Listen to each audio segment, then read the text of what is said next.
Hands ఇప్పుడు hands ఏ రకంగా cut చేస్తుండే ఆంటీ అనేది చూద్దాం. ఎట్లా కట్ చేసినా నార్మల్గా బ్లౌజ్తో కట్ చేసినా, బాడీ మెజర్మెంట్తో కట్ చేసినా, బ్లౌజ్ మెజర్మెంట్తో కట్ చేసినా, ఎట్లా కట్ చేసినా బ్లౌజ్ అనేది బాడీ పైకి వెళ్ళిన తర్వాత ఫిట్టింగ్ అనేది పర్ఫెక్ట్గా ఉండాలి. కస్టమర్ దగ్గర నుంచి ఎటువంటి మాట రాకుండా ఉండాలి. అట్లా ఆ రకంగా మనం తయారు కావాలి. ఏ రకంగా కట్ చేసి కుట్టినా కానీ బ్లౌజ్ అనేది ఫిట్టింగ్ అనేది పర్ఫెక్ట్గా రావాలండి. చూడండి హ్యాండ్స్ మనం కట్ చేసేటప్పుడు ఇలా ఈ బ్లౌజ్ పాత బ్లౌజ్ ఆది బ్లౌజ్ అయితే ఏ రకంగా అవుతుందో అదేవిధంగా మీకు ఒకవేళ కన్ఫ్యూజన్ అయ్యి ఎన్ని నుంచి ఎట్లా తీసుకోవాలనేది ఏమన్నా ఇబ్బంది అనిపించినప్పుడు ఏం చేయాలంటే పిన్స్ పెట్టుకోండి ఎక్కడికక్కడికి. ఇలా కదలకుండా ఉంటుంది కొత్తగా నేర్చుకునే వాళ్ళకైతే.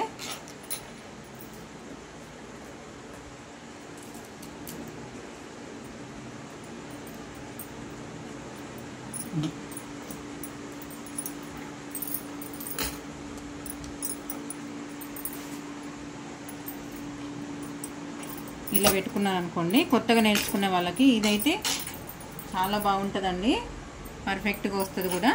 ఇప్పుడు మనం ఏ రకంగా అయితే మార్కింగ్ చేసినామో ఈ కటింగ్ ఏ రకంగా అవుతుందో స్టిచ్చింగ్ చేసింది ఇది యాస్టీజ్గా. ఇప్పుడు ఈ కుట్టు అనేది పైకి మలిపితే ఇక్కడికి వస్తుంది కదా, నేను పైకి ఫోల్డ్ చేసిన. హ్యాండ్స్ అనేది ఈ కుట్టు ఇటు సైడ్ రాకుండా ఇటు సైడ్ వస్తే ఈ హ్యాండ్స్ది కటింగ్ అయితే ఇక్కడ వరకు ఉన్నట్టే కదా, ఇక్కడికి. మళ్ళీ ఇప్పుడు మనకి కుట్టు అనేది ఇక్కడ వరకు ఉంది, ఇక్కడ ఒక మార్క్ చేసుకోండి ఇలా. నెక్స్ట్ ఇక్కడ హైట్ ఎంత ఉందనేది ఖచ్చితంగా చూసుకోవాలి. ఒక 1/2 ఇంచ్ అనేది మనం ఈ కుట్టు అనేది ఇటు మళ్ళీ తీరుదాకా వస్తుంది కదా. ఇప్పుడు మనం ఇవన్నీ ఫోల్డ్ చేసినాం, ఈ ఖర్చు అనేది తీసేస్తేనే కదా ఇంతవరకు వచ్చింది. యాస్టీజ్గా లూజ్ కూడా ఒకసారి మార్క్ చేసేసుకొని ఇవన్నీ ఫినిష్ చేసేస్తే సరిపోతుంది. తర్వాత లైన్స్ గీసుకోవాలి. పెద్దగా భయపడేది ఏం లేదండి, కొంచెం చిన్న టిప్స్ తెలుసుకొని ఒక్కరినే ఫాలో కండి. ఎవరినో ఒకరిని అందరినీ ఫాలో అయితే తన కొంచెం చెప్తా ఉంటే మైండ్ అనేది మొత్తానికి ఆగమయ్యే ఛాన్సెస్ ఉంటుంది. ఇలా మీరు ఇలా కట్ చేసి చూడండి. హ్యాండ్స్ కానివ్వండి, ఫ్రంట్ పార్ట్ బ్యాక్ పార్ట్ ఏది కానీ ఎటువంటి మిస్టేక్స్ లేకుండా పర్ఫెక్ట్గానైతే బ్లౌజ్ అయితే స్టిచ్ చేసుకోవచ్చండి. కస్టమర్ల దగ్గర ఎటువంటి మాట ఉగ్గులు రావడం కానీ ఎక్కడ కూడా మిస్టేక్స్ చేయకుండా మనం కటింగ్ చేసిన దానికంటే స్టిచ్చింగ్లో కూడా కొంచెం ఏమైనా తేడా కటింగ్లు ఉంటే స్టిచ్చింగ్ చేసేటప్పుడు కూడా చూడొచ్చండి. స్టిచ్చింగ్ పర్ఫెక్ట్గా ఉండాలి మెయిన్.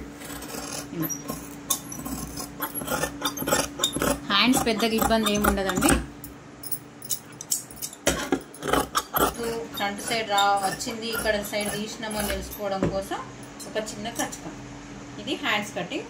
బ్యాక్ పార్ట్ అయిపోయింది. ఫ్రంట్